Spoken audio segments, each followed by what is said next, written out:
Boa tarde a todos. É com muita satisfação que damos início à sétima edição da série de webinars do Grupo de Pesquisa, Estado, Instituições e Análise Econômica do Direito da Universidade Federal Fluminense. Hoje é com muita satisfação que recebemos aqui a professora Valéria Lopes Ribeiro, da Federal do ABC, que vem falar para a gente sobre professora, né, de Economia e de Relações Internacionais da UFABC, e que vem falar para a gente sobre China no cenário multilateral contemporâneo, né? China e o multilateralismo contemporâneo. Então, vai introduzir esse assunto, nós vamos ter essa conversa, e na sequência nós vamos passar, que também tem uma grande satisfação de receber, professor Bruno Rendler, da Federal de Santa Maria, professor de Relações Internacionais da Federal de Santa Maria, que vai introduzir o debate, e no fim, junto a todos, com as questões, comentários que vocês fizerem, nós vamos ter uma sessão de comentários e perguntas e respostas. Então, primeiro, agradecer demais Valéria, Bruno, por aceitarem nosso convite, agradecer toda a equipe do GPEA, do Grupo de Pesquisa Estado, Instituições e Análise Econômica do Direito, que está aqui dando suporte, Rafaela, Amanda, Larissa, Igor, todo mundo que dá suporte para o grupo. E antes de passar a palavra para os palestrantes, a gente só queria anunciar um pouco das atividades que a gente está desenvolvendo e fazer um convite, né, Rafa, para o segundo Seminário Internacional sobre Estado e Instituições. Nós vamos, depois dessa apresentação das plataformas, fazer uma breve apresentação rapidinha, então vou pedir para a Rafa já deixar no jeito para partilhar a tela. Então, vou começar partilhando aqui a minha tela para mostrar para vocês o que a gente tem desenvolvido como atividades do grupo, né? O que a gente tem, as plataformas e o que a gente tem feito em termos de atividades do grupo de pesquisa. Tá aparecendo aí, Amanda? Tá. Tá partilhando? Então, pessoal, esse aqui é o Linktree do grupo. Então, Amanda, à medida que eu for apresentando, por favor, vai colocando os links, tá? Então, esse aqui é o Linktree, onde tem todas as nossas plataformas no mesmo, né, na mesma formato aqui, né? E aqui, ao clicar, né, vocês vão cair nessas plataformas que eu vou apresentar agora. Então, essa aqui é o site do Seminário Internacional, que vai ser entre 20 a 23 de setembro. Nós estamos com as chamadas abertas para submissão, em torno de 4 GTs, que eu vou mostrar para vocês mais em detalhe. Então, estão todos bem-vindos para participar conosco nesse evento. Temos também a página do grupo de pesquisa, que é aqui no domínio da Universidade Federal Fluminense, onde vocês podem ver o que a gente tem feito, promovemos aqui os webinars que a gente organiza e as atividades que a gente vem organizando, bem como o material que a gente produz decorrente desses eventos e dessas atividades. Aqui, como eu tinha comentado com vocês, o evento, ele gira em torno de 4 grupos de trabalho, né? Um sobre desafios do multilateralismo em âmbito global e o papel das instituições internacionais, o segundo sobre políticas nacionais e internacionais de enfrentamento da crise em perspectiva comparada, um terceiro sobre alternativas para o meio ambiente e a plataforma da sustentabilidade, e o quarto sobre Estado, instituições e governança, buscando trazer um debate contemporâneo em relação a temáticas desse campo que é interdisciplinar, né, multidisciplinar, economia política internacional, relações internacionais, direito, economia, ciência política. Então, todos muito bem-vindos a participar conosco. Aqui a gente também alimenta um blog de economia política, onde colocamos eventos, notícias da ordem do dia. Então, quem quiser também se cadastrar para receber as atualizações do blog, aqui no final da página, Amanda, coloca, por favor, então, o link do blog também, pode se cadastrar na newsletter que vocês vão receber, a gente posta ao redor de 6 notícias ao mês, vocês recebem essas atualizações. Temos também o canal do YouTube, que vocês podem se inscrever, onde a gente coloca todos os webinars que a gente organiza, e também o evento, tem o vídeo de promoção também do evento agora de setembro. Temos a nossa página do Instagram, onde também promovemos as atividades que o grupo vem desenvolvendo, né? Sobretudo, agora nós estamos bastante envolvidos com a etapa do seminário, então aqui vocês podem também seguir e acompanhar o nosso perfil. A página também do Facebook, e aí são essas as nossas plataformas. Então, estão todos bem-vindos a interagir conosco e a participar das atividades que a gente promove com o maior capricho, buscando trazer temas contemporâneos e de interesse da comunidade acadêmica e afins.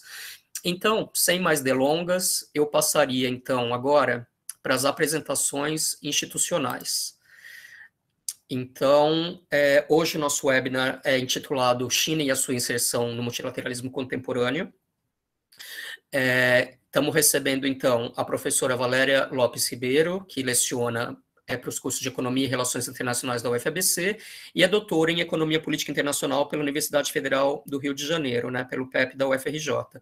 E como debatedor, também temos a satisfação de receber, junto com a Valéria, o Bruno Rendler, que é professor de Relações Internacionais da Federal de Santa Maria e doutor em Economia Política Internacional também pela UFRJ, PEP UFRJ. Então, é com muita satisfação que damos inícios a essas atividades. Valéria, quem vai apresentar seus slides são a Larissa, então, à medida que você se sentir à vontade, podemos começar. Só a última coisa, que nós vamos apresentar o vídeo de chamada para o congresso, não é isso, Rafa? Isso mesmo. Eu vou apresentar eu vou aqui... interromper o compartilhamento aqui. Rafa, então, pode pilotar essa parte e a gente, na sequência, já passa a palavra para a Valéria. Tá bom, vou iniciar aqui. Gente, esse vídeo é com muita satisfação, porque é o grupo mesmo que fez, viu? Então, ele é produção do próprio grupo. Então, Rafa, tá contigo. Amanda, os links foram, então? Sim, os links estão aqui no chat. No final eu coloco de novo, caso alguém chegue depois, enfim. Tá ótimo. Então, Rafa, você prefere? Bom, então, tá ótimo.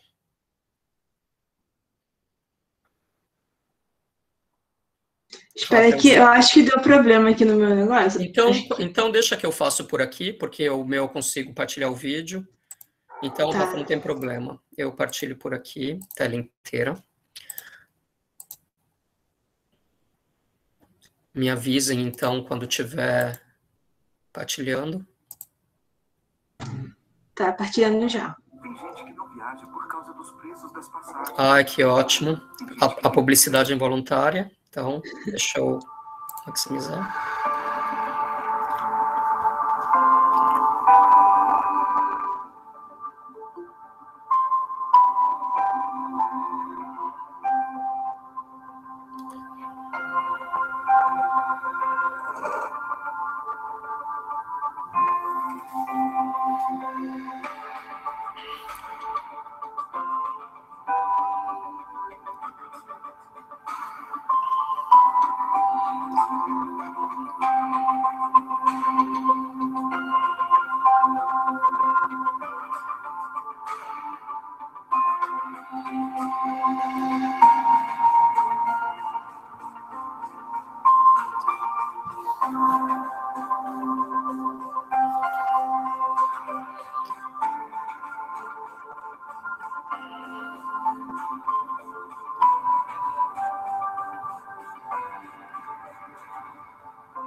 Bom, então, estão todos convidados, e estamos ainda com a chamada de trabalhos abertos na reta final, porém, ainda dá tempo, pessoal. Então, Valéria, muito obrigado por aceitar nosso convite. É uma satisfação tê-los aqui nesse evento da nossa série de webinars 2021.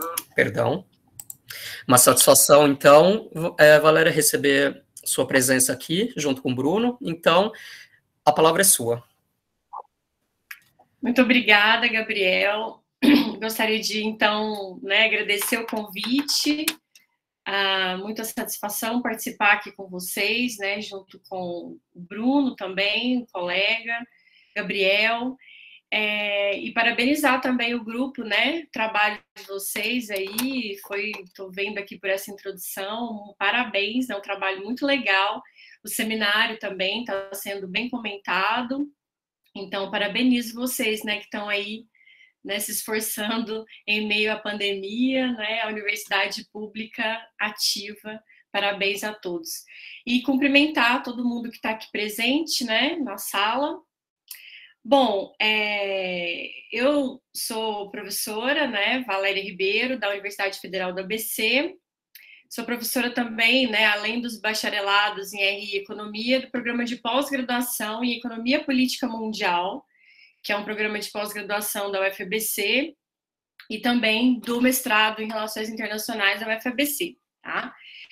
Bom, e no tema hoje, né, eu vou falar um pouco, né, talvez até vou fugir um pouquinho aí do tema proposto, né, mas a minha proposta aqui é justamente discutir uma série de questões que eu venho trabalhando, né, ao longo aí das minhas pesquisas, ao longo dos anos, relacionado à questão da expansão da China no mundo, né, os objetivos, o sentido dessa projeção chinesa, os impactos dessa projeção chinesa para a economia internacional, para as relações internacionais, e então eu vou comentar um pouco aqui com vocês hoje, basicamente o resultado aí de uma pesquisa que eu fiz, que resultou num capítulo de livro que vai ser aí publicado em breve, tá?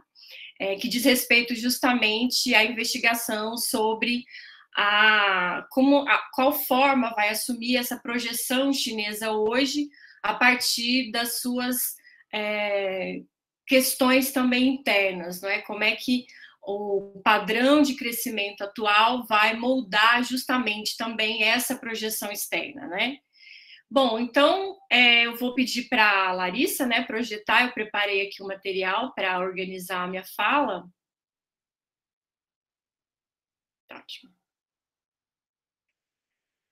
Bom, então a ideia aqui, pode subir só um pouquinho, Larissa, por favor. Isso. Bom, então, né, o título da minha apresentação é Expansão Chinesa Recente, Estado, Capital e Acumulação em Escala Global, né?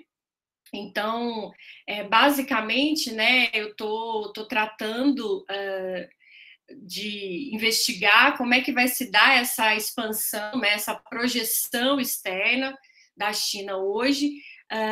Claro, também, né, isso se relaciona amplamente com a própria política externa da China, né? E então investigando como é que essas relações entre Estado, capital, né, que moldam aí o modelo de acumulação chinês, vão também moldar um projeto de acumulação em escala global, tá?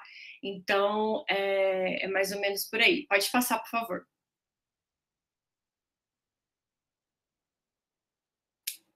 Larissa, você poderia passar, por favor?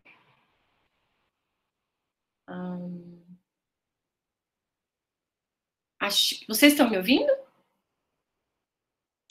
Sim, sim. Tá. Bom, então, eu vou dividir aqui a minha fala, né, em 3 pontos principais, né? O primeiro, eu vou discutir exatamente qual seria, então, esse modelo atual, né, do padrão de crescimento econômico chinês. Justamente porque a minha ideia, né, é pensar que a forma como a China vai se inserir globalmente está amplamente relacionada com as questões internas ligadas a esse padrão de crescimento econômico que a China se depara atualmente. Então, quer dizer, depois de um longo processo de crescimento econômico, não é? A China chega num determinado momento, não é? Em que esse crescimento econômico apresenta determinadas limitações, contradições e desafios, tá? Então, esse modelo, esse padrão de crescimento, não é? Ele se relaciona, então, amplamente com a forma como o país se projeta para fora, precisa se projetar, não é? Se conectando, então, com os objetivos estratégicos do Estado chinês no sentido da sua internacionalização. Então, o primeiro movimento é entender um pouco e falar um pouco sobre esse padrão de crescimento.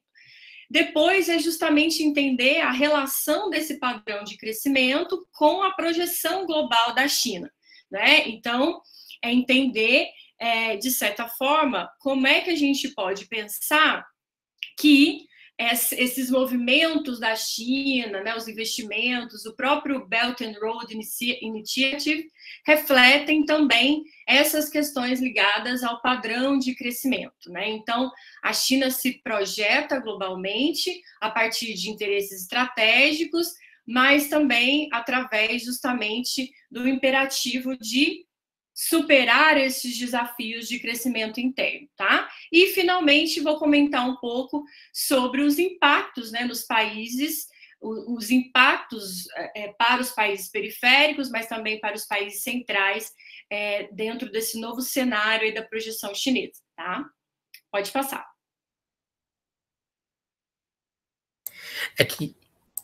Oi? Tudo bem? Eu ia falar que tem um pequeno delay quando é para passar, então é normal. Tá, bom, então, esse primeiro ponto, né, falando um pouco desse padrão de crescimento chinês, acho que é importante, mesmo que rapidamente, né, retomar um pouco essa trajetória histórica, né, através da qual a China vai se afirmar como uma das maiores potências globais, né? Então, essa posição que a China alcança hoje, uma posição cada vez mais central no contexto internacional, resulta de uma longa trajetória histórica de transformação, né? E que representa, de fato, né, de certa forma, a continuidade de um projeto nacional que começa com a Revolução, né, de 1949, que instaura a República Popular. Então, naquele momento, né, a afirmação de uma estratégia de crescimento através do modelo socialista e também, claramente, através da afirmação de um projeto nacional, tá? E o que eu acho que é importante considerar aqui para a discussão, né? Acho que é importante considerar que, a partir do final dos anos 70 e do início dos anos 80, com a entrada do Deng Xiaoping e com a implementação das chamadas reformas econômicas, né, e da abertura da China para o capitalismo internacional, há uma espécie de opção que a China vai tomar pelo desenvolvimento das forças produtivas. Então, o que eu estou querendo dizer com isso? Estou querendo dizer que, naquele momento, né, claro, a partir da retomada das relações com os Estados Unidos, desde o início dos anos 70, acontece dentro do partido uma disputa, né? Uma disputa que, inclusive, molda, de certa forma, resultado de questões ligadas à própria Revolução Cultural, mas o que acontece, na verdade, é que há uma disputa interna em que ganha a linha do Partido Comunista voltada para a opção do desenvolvimento das forças produtivas. Isso significa o quê? Significa que ganha a ideia de que, olha, precisamos readequar a economia socialista, precisamos nos abrir para o capitalismo internacional e, de certa forma, transitar, ainda que gradualmente, para uma economia aberta e voltada para o crescimento econômico e o desenvolvimento das forças produtivas, em detrimento, né, do desenvolvimento das relações sociais de produção, que moldava, né, a estratégia de construção do socialismo maoísta no âmbito, né, do socialismo chinês, tá? Então, isso aqui, esse tema, ele suscita uma série de debates, mas o meu ponto é dizer que tratou-se de uma espécie de afirmação nacional, claramente, afirmação da soberania chinesa, mas também de uma opção interna, né, pelo crescimento econômico, e esse crescimento econômico ele se daria através, claramente, do processo de modernização, de industrialização, tá? E o que acho que é importante já comentar aqui, né, mesmo que eu vou gastar um tempinho, tá? Do ponto de vista da política externa, né, do período socialista, embora houvesse uma autonomia com relação à linha, né, da União Soviética, havia um sentido da política externa muito fundado, né, claro, nos princípios da Conferência de Bandung, no apoio aos países do terceiro mundo e na propagação de um internacionalismo socialista. Embora a China se pautasse pelo princípio da não intervenção, pelo respeito à soberania, havia o apoio da China aos países recém-libertados da colonização, havia um alinhamento da China aos países do terceiro mundo, num direcionamento, então, muito voltado para o quê? A luta anti-imperialista, tá certo? Então, nesse sentido, naquele momento, a política externa refletia, na minha visão, não é, uma espécie de direcionamento político na construção do socialismo, né? Não apenas na China, mas no mundo todo, tá? E por que eu estou dizendo isso? Porque eu estou dizendo que, a partir desse momento dos anos 80, isso muda, tá? Isso muda porque, de certa forma, né, a opção pelo desenvolvimento das forças produtivas e até mesmo pela entrada no capitalismo internacional vai alterar, né, na minha visão, a forma como a China também se coloca para o mundo e o que ela vai projetar para o mundo do ponto de vista, tá, da construção do socialismo, ou se ela vai reproduzir, né, muito mais o modelo dos países ocidentais e tudo mais. Bom, é um pouco isso. A partir desse momento, então, dos anos 80, como muitos sabem, né, a China entra num período de forte crescimento econômico, né, a partir da reforma, da abertura, né, a partir da atração dos investimentos diretos, a partir dos investimentos estatais, então isso é muito importante, né, e justamente dessa inserção no capitalismo internacional, tá? Há claramente o quê? Um papel do Estado fundamental, tá certo? Como regulador, como investidor, como aquele que vai, então, coordenar esse processo de expansão e crescimento econômico. E é aí, então, que a China se coloca, né, vai se colocando cada vez mais como uma potência industrial, um país cada vez mais moderno, né, promovendo transformações internas, como a própria expansão, né, da riqueza, a redução da pobreza. Então, o Estado, né, ele está presente, ele se mantém, portanto, existe uma certa continuidade, né, com relação ao período anterior. Mas, ao mesmo tempo, também existe uma abertura para o espaço, uma abertura do espaço para o capital privado, né? Então, há um processo de privatização que é gradual, mantendo as grandes estatais e setores estratégicos, mas há um processo de privatização que vai se aprofundando ao longo do tempo. Então, aí a gente observa o quê? A formação de uma burguesia, né, que vai se expandindo, a própria atuação das empresas estrangeiras internacionais.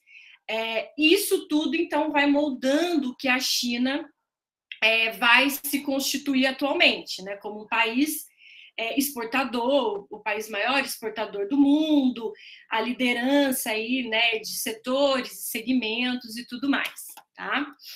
Bom, e aí, quer dizer, após uma série de transformações, né, que eu não vou me debruçar aqui, porque gastaria muito tempo com relação a essa transição, né, essas reformas, a China entra no século XXI a partir do aprofundamento de um tipo de desenvolvimento econômico interno, né? Um determinado ciclo econômico de crescimento. esse ciclo ele é muito caracterizado justamente pelos investimentos, né, o papel do investimento estatal, mas também privado, mas principalmente, né, cada vez mais o investimento privado, ele disputa, né, importância no investimento total, mas o investimento estatal ainda é muito importante. Mas o que eu estou querendo dizer? Que o crescimento chinês da primeira década do século XXI, essas taxas altíssimas, né, de 10% ao ano, a média de 10% ao ano, tem relação com um tipo de crescimento econômico pautado nos grandes investimentos, na indústria pesada, na urbanização, na construção civil, no desenvolvimento da infraestrutura, não é? Que é essa China que a gente conhece, né? Que a gente viu, né? Ao longo aí desses anos, né? E esse ciclo de crescimento, por sua vez, direciona a própria projeção externa da China, por exemplo, no que se refere ao imperativo do acesso aos recursos primários, né? Então, o crescimento da construção civil, a própria necessidade do petróleo, isso tudo direciona um projeto de expansão, né, ligado ao imperativo do acesso aos recursos minerais, né, tão necessários para a continuidade desse crescimento, tá? Então, quer dizer, os recursos naturais e a China ampliando as importações a partir da África, a partir da América Latina, fortalecendo o papel das grandes empresas estatais, isso tudo ganha muita força, né, nesse ciclo de crescimento, né? E ganha também um respaldo político na política do Zhou Shuchu, né, que é sair para fora, o going out, né, que é justamente esse movimento das empresas estatais, das importações de recursos naturais, em setores de energia, em setores de extração de recursos naturais, tá? Bom, e aí, o que eu acho que vem acontecendo agora, né? Poderíamos talvez falar que a China estaria passando por um novo ciclo de crescimento. É claro que essas coisas não são automáticas, né? É claro que essas questões que eu comentei antes permanecem, imperativos de acesso a recursos naturais. Mas a gente pode falar, né, e alguns autores vêm falando, que a China está vivendo um ponto de virada estrutural. O que seria esse ponto de virada estrutural? Há uma série de elementos estruturais que vêm dificultando a continuidade desse modelo chinês baseado nos grandes investimentos, das taxas altíssimas de crescimento, tá? O chamado milagre chinês estaria chegando ao fim, tá? E por que isso viria a acontecer? Porque haveria uma desaceleração do crescimento da força de trabalho, então essa capacidade da abundância da oferta de trabalho, haveria uma diminuição da migração campo-cidade, né, que é um marco dessa época do milagre, digamos assim, e até mesmo a maturidade da indústria doméstica e abundância de mercados saturados, né? Então, depois da crise de 2008, a resposta chinesa foi muito a ampliação dos investimentos, a continuidade, né, desse modelo, mas diversos investimentos já estavam saturados, ou seja, setores que não absorviam mais esses investimentos, tá? E aí, o que acontece? A China estaria passando, então, por um momento em que torna-se fundamental transitar de um modelo, né, mais baseado na quantidade, nos investimentos pesados, para um modelo de alta qualidade, ou seja, um modelo baseado em inovação, um modelo fundado na ampliação tecnológica, né, fundado na capacidade de modernização ainda maior, na expansão do consumo interno da sua população, né? Claro, aumentos de produtividade, Então, essa seria, digamos assim, o direcionamento que o governo chinês tem hoje. Transitar para um modelo de alta qualidade, principalmente ligado à inovação. Pode passar, por favor?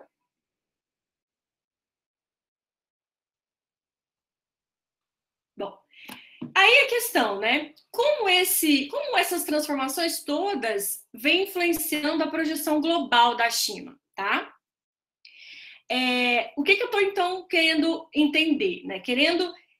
A minha ideia é de que existe, então, novos imperativos estruturais que moldam o sentido do crescimento chinês e moldam também a forma como o país se projeta para fora, tá? Então, alguns exemplos nesse sentido. A mudança no mercado de trabalho associada aos aumentos dos salários vão causando perda de competitividade nas exportações chinesas intensivas em mão de obra. Então, a China vivenciou um processo de expansão do nível salarial, certo? Então, de certa forma, o país já não conta mais com uma espécie de vantagem no direcionamento das exportações com mão de obra barata, tá? Então, essa linha do crescimento da exportação de produtos diversos, com a vantagem de custo de mão de obra, vai se esgotando, tá? Essa expansão, inclusive, do próprio salário, o crescimento da renda interna, vai aumentando também a capacidade de poupança interna, né? Justamente que conforma um sentido, né? Uma base fundamental para o investimento internacional, tá? Então, o que eu estou querendo dizer? Nesse momento do ciclo de crescimento chinês, os investimentos estrangeiros diretos, eles ganham uma centralidade fundamental, tá? Seja porque o próprio modelo vai se esgotando, né? Então, essa capacidade de ampliação de fluxos de poupança, né, direcionada para fora, seja também no papel do investimento para alcançar as metas ligadas ao modelo baseado na inovação, tá? Então, veja, os investimentos estrangeiros diretos passam a ocupar um papel crescente, não apenas a partir das empresas estatais, mas também privadas, direcionadas a setores diversos, com as empresas chinesas buscando expertise no exterior por meio de fusões e aquisições. Então, vamos lá. O que eu estou querendo dizer aqui, né? Há uma ampliação do próprio investimento estrangeiro direto, há uma maior diversificação setorial dos investimentos em tecnologia, informação, educação, tá? Empresas estatais que permanecem importantes no investimento, mas também empresas privadas que vão buscar o quê? Mercados consumidores, fusões e aquisições para incorporação de tecnologia, tá certo? Para o quê? Avançar tanto no sentido do aumento da lucratividade, representando, então, um direcionamento do investimento, né? Essa importância de você, quer dizer, diante de uma espécie de saturação do investimento interno, essa diversificação do investimento, então a gente vai ver diversas empresas chinesas investindo no mundo todo, comprando, né? Parcelas aí de outras empresas na Europa, nos Estados Unidos, tá? Empresas de tecnologia avançando também nessas compras e também avançando na disputa de mercados internacionais, né? Mercados consumidores, tá certo? Então, o que está acontecendo aqui? Está acontecendo uma diversificação dos investimentos, o investimento estratégico para que a China consiga, por exemplo, inovar tecnologicamente e alcançar a sua meta do modelo baseado na inovação, tá? E com a participação cada vez maior de empresas privadas, tá certo? Que se relacionam com o Estado, que buscam financiamento junto às instituições financeiras para promover esses processos de deslocamento de capital, tá?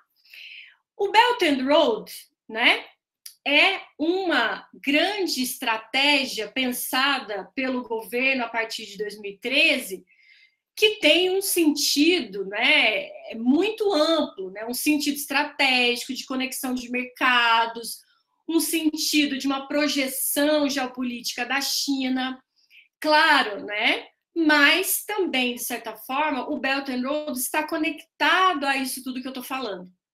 Tanto nesse sentido do deslocamento do investimento, no sentido da difusão de investimentos em infraestrutura, mas também infraestrutura digital, né? Do acesso a mercados, até mesmo da projeção de um certo padrão tecnológico chinês para outros países, tá? É claro que o Belt and Road também é muita energia, investimento em infraestrutura, energia, mas ele também é ligado a isso do que eu estou falando. Então, o que está acontecendo na minha visão, né? Aqui, diante de tudo isso que eu estou falando? Existe uma relação extremamente complexa entre um Estado chinês que se projeta externamente, que tem interesses geopolíticos, que procura, né? E a política externa do Xi Jinping é muito clara nesse sentido, né?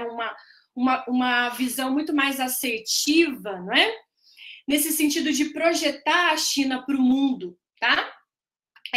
Mas também, quer dizer, e conectado a isso, você tem o desenvolvimento, né, de uma série de empresas privadas que vão atingindo patamares de crescimento e lucratividade muito expressivos e que vão se projetando para fora. Então, não se trata de uma polarização, se trata de entender que as empresas privadas, o capital privado e o Estado têm estratégias. E essas duas estratégias vão se unindo. E um vai ajudando ao outro, né, nesse sentido de alcançar os objetivos internos estatais da China, mas também alcançar os objetivos das próprias empresas que buscam lucratividade agora através de uma acumulação a nível global. Bom, poderia passar, Larissa, por favor? Aí eu vou mostrar para vocês agora alguns gráficos que vão ilustrar um pouco do que eu comentei. Aqui o investimento estrangeiro direto, né, chinês, que se expande muito a partir dos anos 2000 e 2010, chega em 2016, né, como um dos maiores investidores globais, atrás apenas dos Estados Unidos, né? Depois de 2016 tem uma queda, né? Isso é interessante por quê?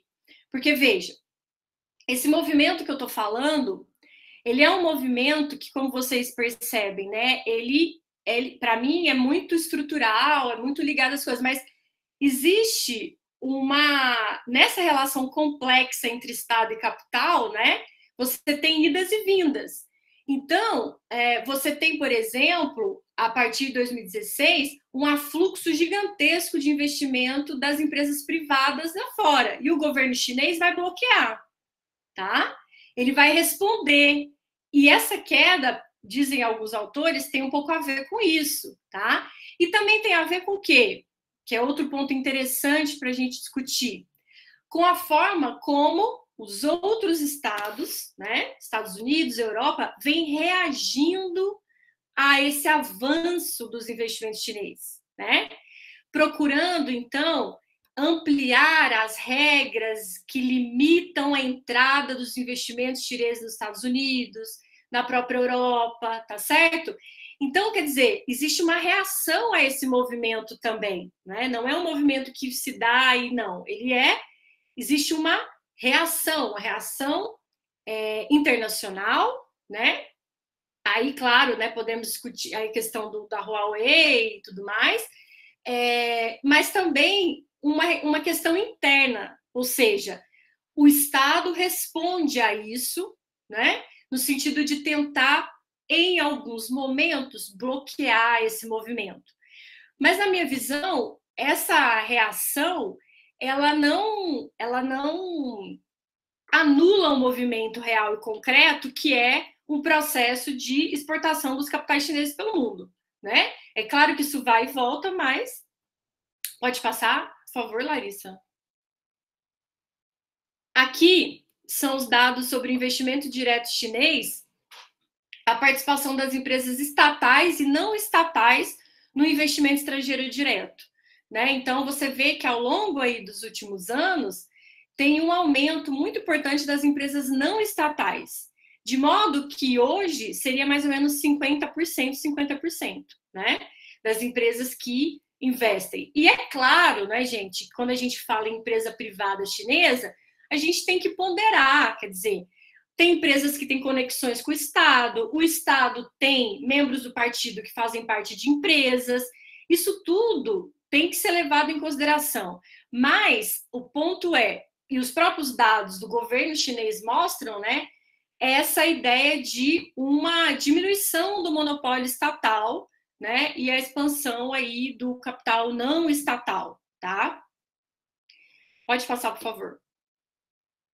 Aqui, alguns dados de investimento estrangeiro direto por empresas privadas chinesas no exterior, né? Então, tem a Huawei, Alibaba, Tencent, Evergrande. Então, assim, a gente tem vários projetos, valores, setores diversos, né? O China Global Investment Tracker traz esses dados, é possível observar, identificar projetos diversos, tá? Pode passar.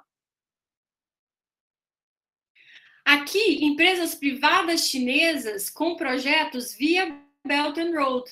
Então, essa é outra questão assim, que me parece interessante, né? Quer dizer, aqui você tem, claro, que grande parte do Belt and Road está centrado nas estatais, os grandes investimentos em construção, né? Ali no entorno asiático, mas também empresas privadas, né? Principalmente no Sudeste Asiático, que vão entrar, investimentos que vão entrar dentro do Belt and Road, né? Como classificação Belt and Road. Isso significa, né, o Belt and Road é um grande guarda-chuva, né, que vai entrar de tudo um pouco, e também justamente essas empresas de tecnologia que vão então investir fora da China, né? E com recursos das instituições financeiras chinesas, né? Os bancos, né? O Belt and Road, ele prevê essa ideia, né, das grandes instituições financeiras fornecendo recursos de apoio a esses investimentos externos. E mesmo na América Latina, né, tem empresas privadas chinesas investindo e desenvolvendo projetos de construção no Panamá, a partir de financiamentos das instituições financeiras chinesas, né, empresas privadas. Que vão, então, partir para o mundo, né, nessa ampliação aí dos investimentos. Pode passar. Bom, e aí, né, quer dizer, para finalizar, e aí eu já vou fechando, né, o impacto disso tudo, né, que a gente pode, inclusive, deixar para o debate, né? Os investimentos chineses em tecnologia via fusões e aquisições tem sido contestado por governos, que é o que eu comentei antes, né? Principalmente países desenvolvidos, como os Estados Unidos. Então, existe uma questão claramente estratégica, né? Porque, no caso da Huawei, por exemplo, os investimentos e a questão tecnológica não é apenas tecnológica, mas é também o desenvolvimento de tecnologia para uso bélico e militar. Então, os Estados Unidos não vão aceitar, né? Não vão deixar barato isso. Então, você vai ter uma série de reações, né? Então, isso é o que a gente está vendo acontecer, né? Isso é o que está, de certa forma, aí por trás da própria guerra comercial. Tal como... Aí, o que eu... Para fechar, né, apontando aqui o seguinte, tal como outras economias capitalistas, a internacionalização responde ao movimento de expansão de capital, através de uma relação dialética entre Estado e capital, em busca de espaços de valorização. Tá? Então, essa é uma questão aqui para a gente até discutir, né? Nesse sentido, né, se, de certa forma, essa internacionalização da China vai assumindo esse caráter, quais os impactos, né, nos países periféricos? No caso, os países africanos, países latino-americanos, né? Como é que vai ser, então, essa relação, como é que vem sendo essa questão da inserção dos investimentos chineses, né, aqui, na América Latina? Qual que é o sentido desses investimentos? possibilidades ou desafios diante do avanço chinês. E aí eu retomo, né, aquela questão que eu comentei no início, né? Nesse sentido, para além, claro, dos mecanismos de cooperação, da ajuda externa, né, que a gente sabe que existe e que moldam também a projeção chinesa, inclusive, né, no esforço de fornecer um modelo diferente, né? Acho que a pandemia do Covid mostrou um pouco isso, né? A capacidade do Estado chinês em reagir muito rapidamente, em fornecer recursos, investimentos, vacinas e bens, né? Aí, não só para a China, mas para o mundo. Isso tudo é muito importante do ponto de vista de como a China se projeta, de como ela essa questão da centralidade do Estado, né, no mundo marcado pelo neoliberalismo, isso é muito evidente. Porém, né, quando a gente observa esses movimentos do capital chinês no mundo, né, e a forma como ele vai se deslocando, fica um pouco essa questão, né? Ao contrário, talvez, do que a política externa chinesa no período maoísta colocava como um direcionamento, né, de internacionalização, o internacionalismo socialista, a luta anti-imperialista, hoje me parece que não fica claro ou não existiria essa intenção da China em moldar um mundo diferente, ou seja, vincular o socialismo aí a nível internacional. Por quê? Porque justamente esses movimentos que a gente vai observando, né, do capital chinês, vem se colocando de uma forma muito similar àquela observada pelos países centrais. Então, fica a questão, né, como é que se dá essa questão da construção do socialismo a nível nacional, mas também a nível internacional. Bom, acho que eu vou encerrar por aqui, que já falei demais, e aí a gente depois comenta mais. Obrigada, gente.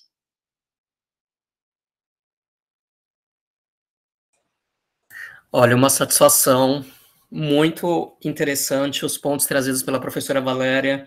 Passou por cooperação internacional, Belt and Road Initiative, e, sobretudo, trazendo esses aspectos desse formato de Estado híbrido, né, dentro da complexidade da China, onde mercado e Estado não estão nitidamente delimitados. Existem uma gama de inter-relações nesse meio de campo que é chamado de mixed economies, né, não é nem economia diretamente market-oriented e nem diretamente state-oriented. Existe uma fusão de elementos que a professora Valéria explorou muito bem, então, muito grato pela exposição, Valéria, e eu passaria imediatamente, então, para os comentários e para a gente levantar um ponto de discussão com as considerações do professor Bruno Rendler. Então, Bruno, a palavra está contigo. Beleza, Gabriel. Então, assim como a Valéria, eu também agradeço o convite de vocês, a organização do Gabriel, da Rafaela, dos demais organizadores.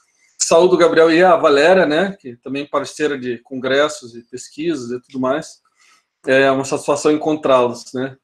Já os vi nos colóquios de Sistema Mundo e Brasil Mundo afora. Seguinte, eu fiz aqui anotei aqui alguns pontos da apresentação da Valéria, que foi muito interessante, e meu comentário vai se resumir a 3, 4 minutos, porque eu acho que é interessante passar para os demais também. Então, assim, Valéria, eu vou começar do geral para o específico, né, porque a tua linha de pesquisa, as perguntas que você propõe, elas são muito parecidas com o que eu tenho perguntado, né, para a realidade, perguntado e trazido para a pesquisa. Então, começando do geral para o específico, assim, você já tem publicações que você trabalha com o conceito de imperialismo, né? A projeção chinesa problematizando o conceito de imperialismo. Então, eu estou trazendo de artigos que você já publicou, né, Valéria? Eu li faz algum tempo e agora com a tua apresentação, isso me retornou. E aí a pergunta que eu tenho para fazer, a mais geral, é nesse sentido. Quais são as analogias e as diferenças que a gente pode pensar da projeção da China no sul global, vamos colocar assim, vis-à-vis, né, digamos, em contraste ou semelhanças com a abordagem norte-americana ou ocidental, de certa forma, né?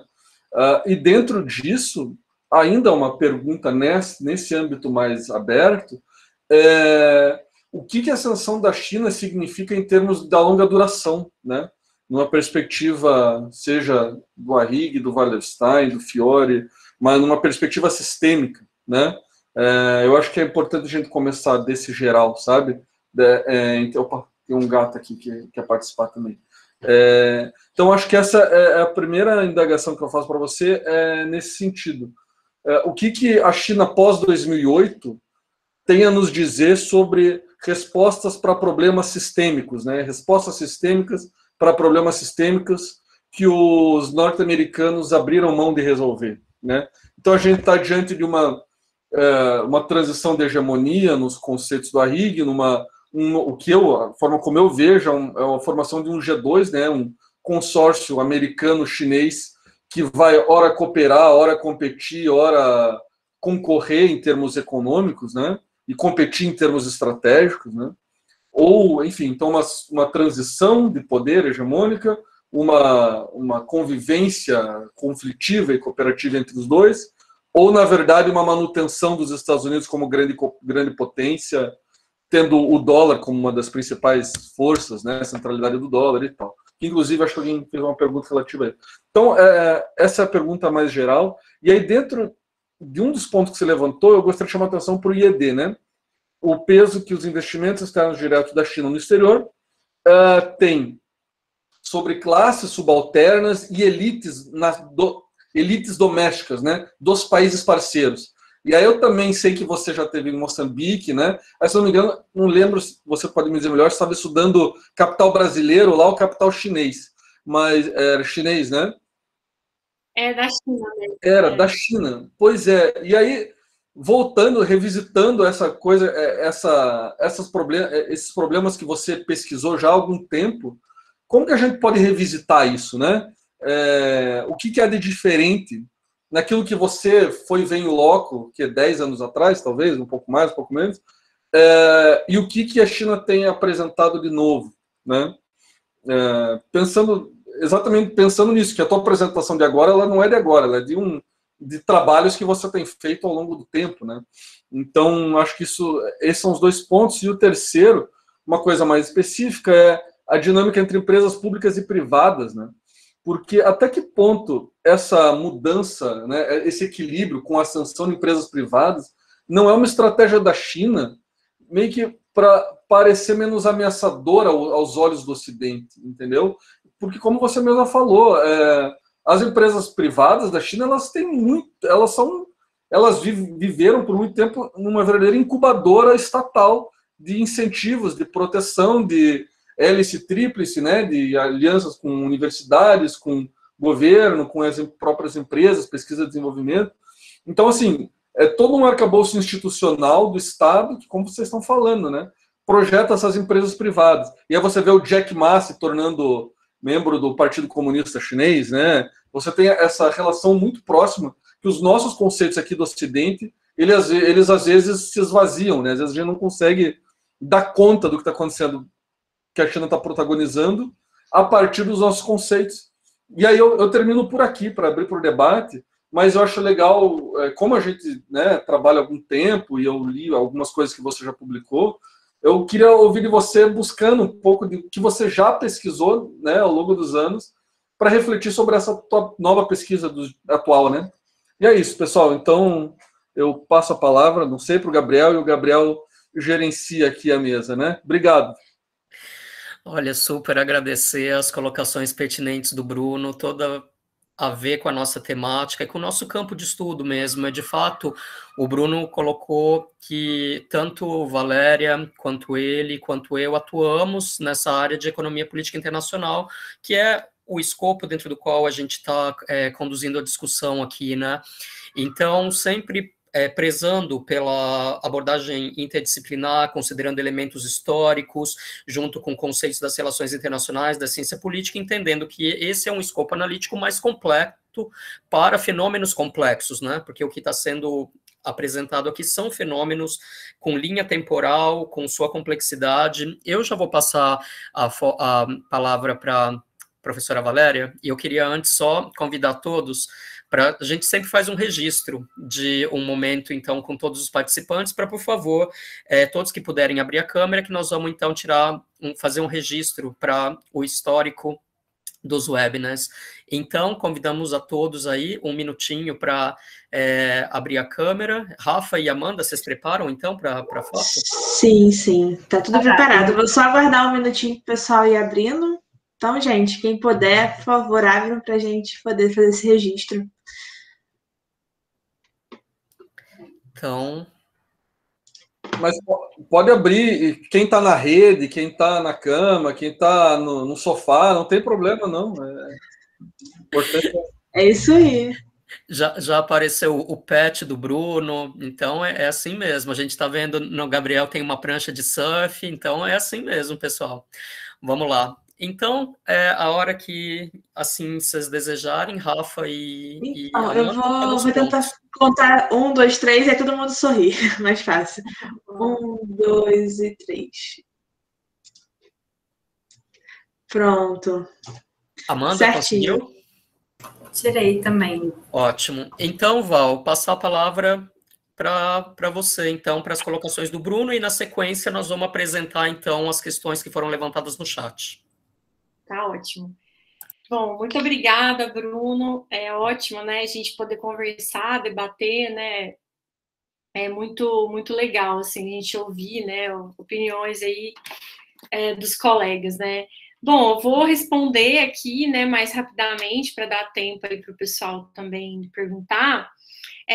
Então, Bruno, assim, eu acho que, né, essa questão, ela tá já aí desde da minha tese, né, de doutorado, e nesse artigo, né, que eu publiquei, que eu escrevi sobre a questão do imperialismo, naquela altura, né, eu achei importante, e eu ainda acho, né, a gente, digamos assim, ter um certo cuidado, né, conceitual, ao muito rapidamente inserir a China, né, dentro de categorias aí, né, enfim, como imperialismo. Então, o que eu penso, e eu ainda penso, né, é que o conceito, né, de imperialismo, ele tem várias dimensões, né? É um conceito que surgiu em um determinado momento histórico, inclusive hoje em dia autores vêm repensando ou pensando a partir desse conceito, né, o chamado novo imperialismo. Então tem vários autores, né, Harvey, John Smith, Ellen Wood, né, que vão resgatando, e claro, né, os clássicos como Lenin. Então, o que eu destacava era que, assim, o imperialismo, na minha visão, ele tem múltiplas dimensões. Então, é preciso ter bastante cuidado quando a gente vai inserir a China, por exemplo, dentro desse conceito, tá? E naquela altura, é até interessante, né? Eu cheguei a pesquisar alguns dados e era um momento, né, ainda que a China, essa coisa da empresa estatal, enfim, mas o meu alerta era mais naquele sentido, né? Mas desde lá eu ressaltava o quê? Embora a gente tenha que ter um certo cuidado no uso desse termo, isso não significa que a gente não tenha que ter um olhar crítico sobre a forma como a China vem se projetando para o mundo, tá? Então, quer dizer, e aí é um pouco disso que eu falei, né? Quer dizer, eu acho que a gente tem que olhar com bastante crítica esses movimentos de exportação do capital chinês, dos investimentos diretos. Por quê? Porque eles podem, de fato, ser prejudiciais do ponto de vista da estratégia de desenvolvimento e soberania dos países periféricos. Então, a gente tem que tratar a China, não é?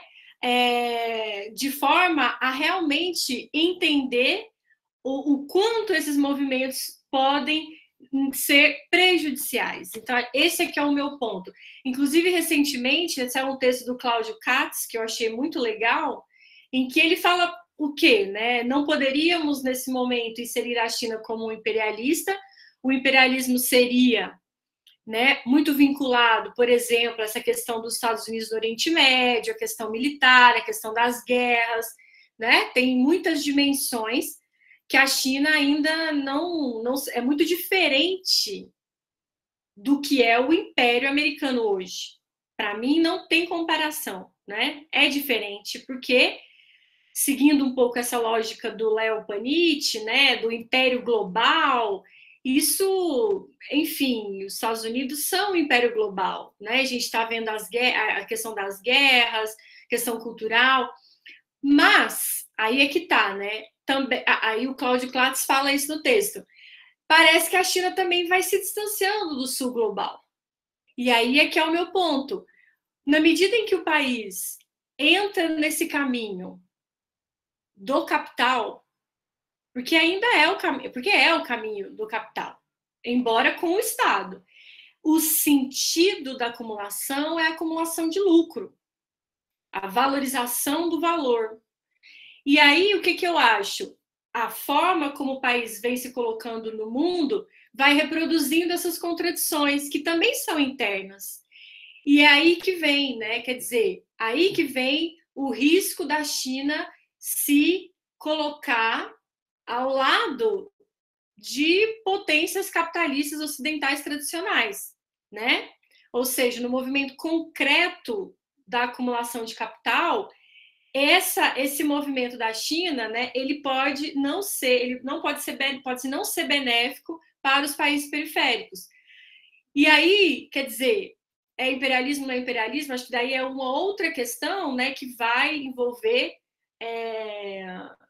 a forma como eu entendo esse conceito, a forma como hoje eu entendo esse conceito, e também, comparativamente, como é que esse conceito hoje, com relação aos Estados Unidos. Então, acho que a minha ideia é um pouco essa, né? Um cuidado no uso do conceito, mas sempre olhando, né, para esse movimento da China com uma perspectiva crítica, né? E aí você disse a questão da longa duração, né? A gente tem, né, uma leitura aí muito parecida, né, nos autores do Sistema Mundo, né? Eu acho, assim, que é muito interessante observar essa longa trajetória da China, né? Daquele país que era central no mundo nos séculos anteriores e que reassume um papel, né? Reassume uma posição de centralidade. Eu acho que é muito interessante observar essas transformações, né, de longo prazo. Mas aí eu acho que eu também venho um pouco com esse ponto, né? A China estaria, então, promoveria, né, outra lógica, né? Como você disse, né? Outros elementos sistêmicos. Aí eu acho que cada vez mais que a China vai direcionando para esse sentido da acumulação, me parece difícil pensar, né, que ela vai propor alternativas no sentido, né, de relações diferentes, né, entre os países, cooperação, enfim, eu acho que é uma questão bem complexa, né, mas o que eu gostaria de ressaltar, né, é que é centrado no capitalismo internacional, coloca a China um pouco aí, né, de certa forma, aliada, né, aos movimentos do capitalismo internacional. E não sei até que ponto que ela vai conseguir propor outra coisa, né, diferente disso. Né, quer dizer, eu acho que fala-se muito do pragmatismo, né, da política externa chinesa, mas eu ressalto, não é questão do pragmatismo, né, é uma busca o acesso, o alcance da superação dos seus desafios. Então, eu acho que tem muito a ver com isso, nessa linha do desenvolvimento das forças produtivas, e não me parece haver uma estratégia política e ideológica da construção internacional de algo diferente do capitalismo, né? É claro que a questão do Estado é central, né? Acho que a China, aí eu acho que poderia haver uma mudança, poderia haver algo de diferente. Por isso que eu disse, a pandemia mostrou isso. A capacidade do Estado chinês de responder foi muito superior. Então, eu acho que ali tem um modelo de regulação e de gestão que ganha 1000 vezes, né, da resposta que países ocidentais, neoliberais, deram. Então, esse modelo de Estado, né, essa questão, ela realmente pode representar algo de diferente, né, algo de novo, com relação ao ambiente que a gente está vendo, muito marcado pelo neoliberalismo. Mas, veja, isso não significa, ao meu entender, que haveria algo para além disso, do ponto de vista de um socialismo internacional, por exemplo, né? Para fechar, né, você falou a questão de Moçambique, né? Na minha tese eu estudei a questão da China na África, e ali, quer dizer, tem 2 dimensões, né? Uma dimensão que foi a forma como os países africanos se recolocam nessa nova conjuntura. Então, a exportação de produtos primários, os investimentos chineses em infraestrutura na África. A África, ela, né, Moçambique também, há uma espécie de respiro, né? Uma melhora nas condições macroeconômicas, tá? Isso tem a ver com a China. Isso tem a ver com os investimentos, tem a ver com as exportações.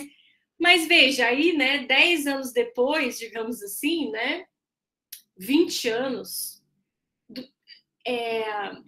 não me parece que essa presença chinesa alterou substancialmente, né, a posição que Moçambique e outros países africanos ocupam no cenário internacional, né?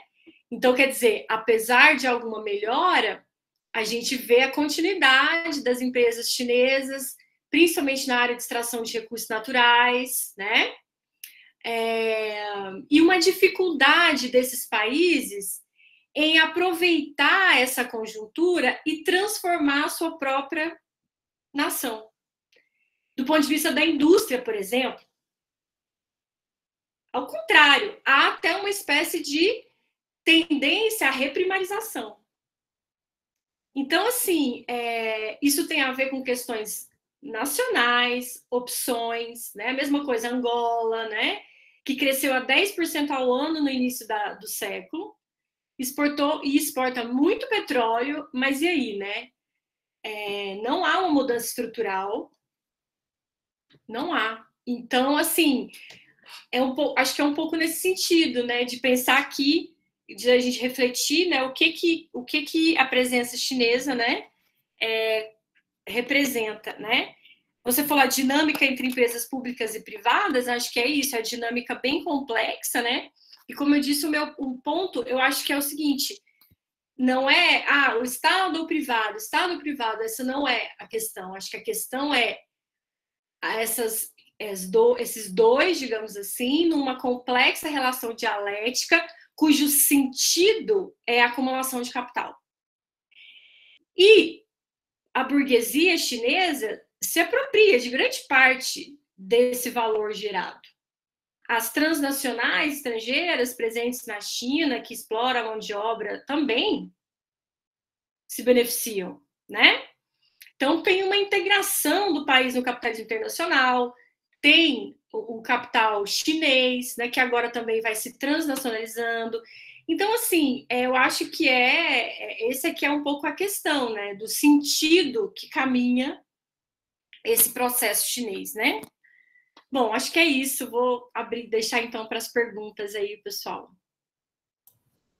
Olha, excelentes respostas, porque, na verdade, dentro dessa complexidade, hoje, Bruno, Valéria e todos aqui que estão presentes, eu participei desse lançamento de livro da Isabella Weber, que o livro que ela lançou pela Routledge, né, agora 2021, intitulado How China Escape Shock Therapy, The Market Reform Debate, onde, falando desse formato Mixed Economies, ela coloca, de uma certa forma, que o pulo do gato chinês foi entender o Estado como um player dentro da economia de mercado. Essa que é a questão, é que não tem rivalidade entre Estado e mercado, mas existe um outro formato, que ela está chamando de solução criativa, desse formato híbrido, onde o Estado não rivaliza com o mercado, mas ele é um player de difusão de oportunidades econômicas e que atua em conjunto, coordenadamente. Então, eu achei muito interessante, porque eu estou olhando aqui, linkando várias coisas na minha cabeça. A gente tem uma praxe de terminar aqui às 7h30, então, de certa forma, faltam 15 minutos, eu gostaria de dar a Bruno e a Valéria também um minutinho para as falas finais. Então, a gente tem aqui 6 colocações que foram apresentadas, mas eu queria despressionar a Valéria de ter que responder a tudo. Então, eu vou elencar essas perguntas e você vai vendo, à medida do possível, sem essa, vamos dizer, porque é pouco tempo para você dar conta de tudo, de que maneira você pode tocar nesses pontos da maneira viável. Então, só vou levantar para prestigiar quem está participando. A gente estimula aqui criar um espaço de interação e de debate. Então, queria prestigiar quem se colocou. A gente tem algumas colocações aqui nesse chat, algumas pelo YouTube. Então, o Érito, ele coloca-se nessa colocação complexa da relação entre Estado e mercado, como que você vê a perspectiva da moeda digital chinesa? E coloca como um segundo ponto se é possível afirmar que existe um tipo de guerra fria não declarada entre Estados Unidos e China. Então, já essa ia levar 15 minutos para responder, para falar da relação China de Estados Unidos, que é de rivalidade em alguns momentos, complementaridade e em outras, né? Então, a segunda colocação é de como você avalia o comportamento chinês, considerando que o 14º, da Rafaela Mello, considerando que o 14º plano quinquenal, tanto no âmbito doméstico, quanto em relação à sua... perdão, eu li a pergunta sem ser pergunta. Como você avalia o comportamento chinês, considerando o 14º plano quinquenal, tanto no âmbito doméstico quanto em relação à sua projeção internacional? E haveria também alguma tendência mais nacional, com possíveis diminuições de fluxo de investimento para fora e uma menor atuação no âmbito multilateral? Essa é a colocação da Rafaela. E o Tagore, ele coloca aqui a seguinte inserção sobre sustentabilidade. A mudança de clima tem mostrado que existem limites ambientais do planeta para a produção econômica, com tal situação colocando desafios adicionais para o desenvolvimento dos países do século XXI. Então, pensando assim, não seria necessário repensar o modelo da China a partir do conceito de desenvolvimento sustentável, que levasse em conta a sustentabilidade ambiental, social e econômica? Daí tem aqui a do Gabriel. Perante a Gabriel Felipe Mateus. Então, perante a centralidade do poder e do planejamento do PCC em Beijing, tem espaço para atuação internacional das cidades e regiões chinesas? Essa atuação de cidades e regiões poderia ser um instrumento utilizado pelo governo central? Essas são as perguntas e, rapidamente, eu só vou passar para as do YouTube.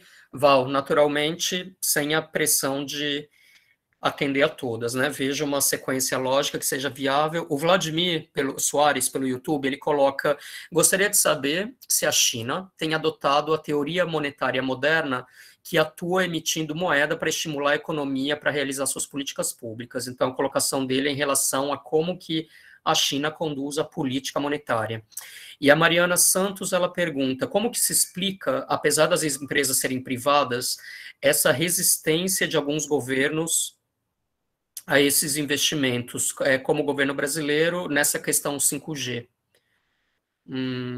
Bom, não entendi a totalidade. E depois a última é a da Ana. A postura da China de compra da dívida norte-americana pós-crise de 2008 e, ao mesmo tempo, a compra de ouro e das jazidas de água mineral apontam para uma postura que sinaliza tanto um amarramento ou a blindagem de Bretton Woods, quanto uma aposta na sua derrocada. Gostaria que a professora comentasse a estratégia por trás desses movimentos. Nossa, por trás desses movimentos, realmente. Mais 8 horas de web, né, para dar conta. Então, Val, o que você conseguir contemplar desses temas, a palavra é sua. Bom, agradeço muito as questões, muito obrigada a todos que assistiram, estão assistindo. São questões muito importantes, né? Algumas eu consigo responder, outras nem consigo, mas são muitas, eu vou escolher aquilo que eu acho que eu posso contribuir, né? Essa questão do clima, eu acho que é um debate urgente, né? Essa questão, enfim, né? Da degradação ambiental, das questões climáticas, acho que a pandemia, ela veio também, né, para alertar todo mundo com relação aos desafios, né, de processos produtivos mais sustentáveis, né, porque, enfim, a própria questão, né, do vírus tem relação, é outro debate.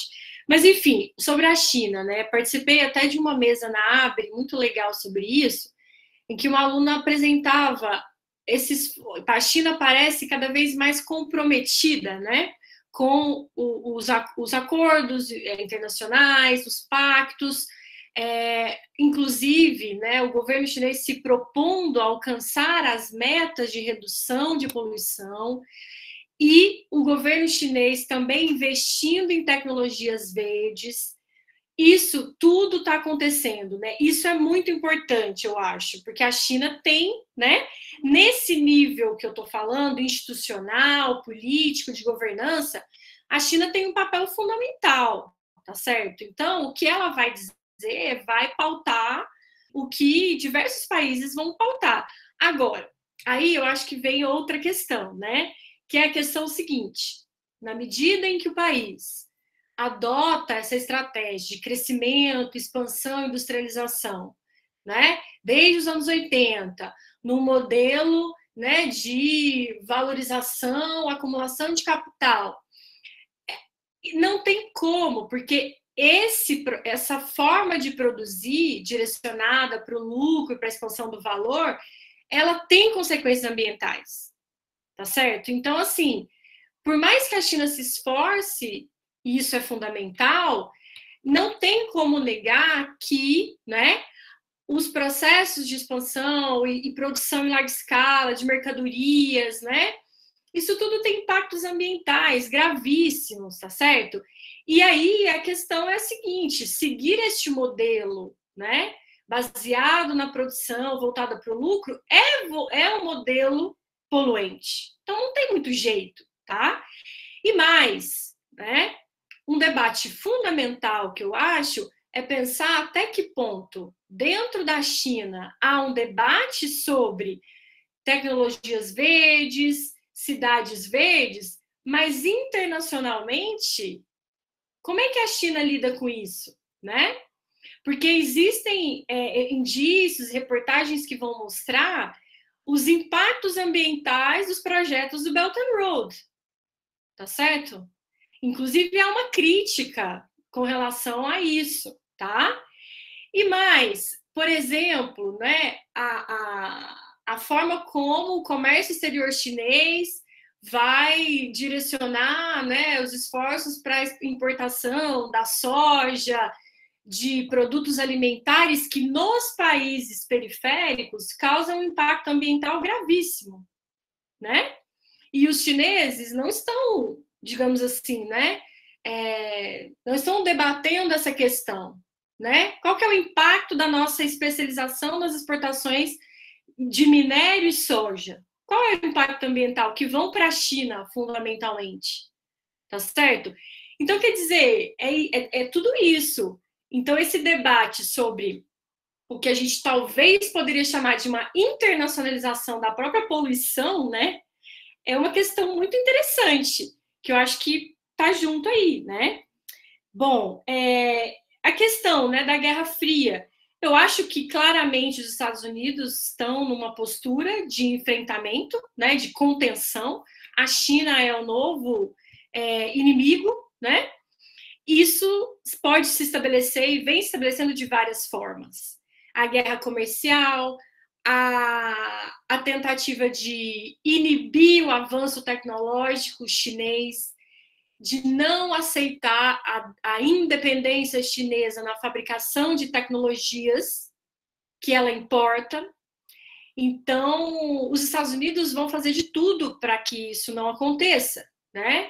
Eu acho que existe aí, não sei se eu falaria, né, exatamente uma guerra fria, porque eu acho que dentro do que eu falei, né, não há um embate em termos de ideologia, tá? Mas é claro que há um ambiente de disputa, né, a partir dessa postura, principalmente americana, de contenção da China, né? Então, isso está evidente, é muito claro, né? Que mais que eu poderia comentar, né? Com relação aos planos quinquenais, eu acho que está muito essa ideia que eu comentei dos desafios do modelo da inovação, do avanço tecnológico, né? Então, isso tudo está muito presente nos planos quinquenais, também a questão ecológica, tá? A China, assim, né? Quer dizer, quando a gente vai falar da política macroeconômica, a gente está falando de um país que consegue manejar os seus instrumentos de política monetária, né? O Estado tem essa capacidade, né? Existem controles de capitais, né? Então, o Estado tem essa capacidade, né? E a questão do gasto, a questão monetária, mas também fiscal é fundamental, foi fundamental para que eles conseguissem chegar onde eles chegaram. Então, a lógica, né, é muito diferente da lógica dos modelos neoliberais, né, ortodoxos, baseados no ajuste fiscal. Então, é outra coisa. Então, isso a gente não pode negar. E foi assim que eles conseguiram avançar, foi assim que eles conseguiram manter a sua soberania, né, de certa forma, tá? Então, isso é inegável. Que o que os Estados Unidos estão fazendo agora, né? O Biden, vamos gastar, vamos investir em infraestrutura, vamos retomar os empregos, né? Porque ele sabe que se ele não fizer isso, os Estados Unidos não vão conseguir respirar, né? Retomar aí a sua liderança produtiva. Então, acho que isso é uma questão, né, também muito importante. Bom, eu acho que eu vou ficar por aqui, né, Gabi, para a gente ter um pouquinho mais tempo aí para finalizar. Obrigada, gente. Olha, excelente, são temas que vocês trouxeram realmente muito pertinentes. Eu estava até com receio que aparecesse a pergunta de como que fica a China no embate Afeganistão, porque essa ia ser o motivo de uma outra live, mas realmente agradecer muito quem seguiu com a gente aqui seja pelo Meet, seja pelo YouTube, a todas as questões colocadas, quem prestigia nosso evento. Antes de passar um minutinho para a palavra final da professora Valéria e do professor Bruno, eu queria fazer essa última chamada, rapidinho, em relação ao seminário. Está compartilhando aí, Rafa, a tela? Chegou o compartilhamento? Tá chegando agora. Então, Pronto. queria dizer para vocês, Amanda, coloca, por favor, o site do seminário, e o Linktree. Então, que aqui no site do seminário vocês conseguem ver, a gente está na reta final, né, da chamada para trabalhos, a gente já conversou dos GTs, né, são 4 GTs envolvidos no nosso evento, Seminário Internacional sobre Estado e Instituições. Aqui vocês têm todas as informações, né, o edital com a chamada, o template para envio do resumo. Então, as chamadas abertas até o dia 28 de agosto, estão todos muito bem-vindos para participar conosco. Olha, queria dizer que da nossa parte do grupo de pesquisa, é uma honra ter recebido aqui professora Valéria da UFABC, professor Bruno da Federal de Santa Maria, que despenderam seu tempo para partilhar o conhecimento conosco. Agradecer a todos que participaram e o pessoal, a equipe do grupo de pesquisa, que também é grande fonte de apoio e de estímulo em todas as retas aqui. Rafa, Amanda, Yuri, Igor, Lari, todos vocês que realmente dão duro e são muito talentosos no que fazem para que o grupo tenha essa funcionalidade. Então, passaria para as palavras finais da professora Valéria e, na sequência, do professor Bruno, recebendo nossos agradecimentos. Val, está contigo, então, a palavra. Gente, muito obrigada, agradeço muito o convite, foi ótimo, obrigada pelas perguntas. Gabriel, parabéns aí pelo seu trabalho no grupo, parabéns a todo mundo. Bruno, muito obrigada, né? Espero que a gente possa debater mais em outras oportunidades, tá? Estou aqui com o livro da China Contemporânea para ler, fazer uma resenha que tem um texto seu, né? Enfim, espero que a gente possa se encontrar novamente. É isso, gente. Tchauzinho. Fiquem bem. Muito obrigado, Valéria, por despender sua atenção e seu tempo partilhando toda essa série de informações e conhecimento aqui com a gente. Então, Bruno, passaria as palavras finais para você. Tá certo. Bom, só agradecer também, Gabriel, Rafaela, Valéria, pelo debate aí. Espero ter contribuído com os comentários e tal. Acabei de ver no finalzinho que me orientando do mestrado aqui tá presente aí com a câmera aberta, inclusive a Gabriela ali, anotando tudo, que já foi atrás dos textos da Valéria. E é isso, pessoal. Eu acho que compomos aqui, né, um grande campo de debate, de pesquisa que tem, assim, é fundamental, é cada vez mais importante para a gente pensar a realidade brasileira a partir da ascensão da China, né? E do declínio relativo dos Estados Unidos e do Ocidente e tal. Então, assim, isso tem que continuar acontecendo mais vezes com a qualidade com que tem sido feito, porque tem tanta besteira povoando as redes sociais, a internet, que a gente tem que se esforçar para povoar com coisas de qualidade também, né? Então é isso. Obrigado, Gabriel. Muito bem colocado, Bruno. E hoje, participando tanto desse lançamento do livro hoje à tarde, quanto dessa sessão do webinar aqui junto com vocês, me dá a impressão que quem estuda no campo da economia política internacional, no campo das relações internacionais, e que hoje em dia não levar a China em conta, a gente está abrindo mão de uma fatia que vai explicar muito dos próximos passos que a gente vai acompanhar, né? Então, é por isso que eu vejo tanta gente estudando mandarim, tanta gente se interessando porque realmente é uma plataforma que dificilmente vai poder ser ignorada na próxima linha do tempo. Então, agradecer a todos pela participação. Valéria, Bruno, muito obrigado. Então, estão convidados, pessoal, para o seminário, que vai ser no dia 20 a 23 de setembro. Já passamos aqui as plataformas para vocês, agradecendo de novo quem nos seguiu pelo YouTube. E o seminário é gratuito, uma possibilidade também para quem for mandar trabalho de publicar um capítulo de livro, né, que sai com ISBN, DOI por capítulo. Então, está todo mundo bem-vindo. E, mais uma vez, então, agradecer aos palestrantes e confiram nossas atividades nas plataformas. Obrigado por tudo, pessoal. Tchau, tchau.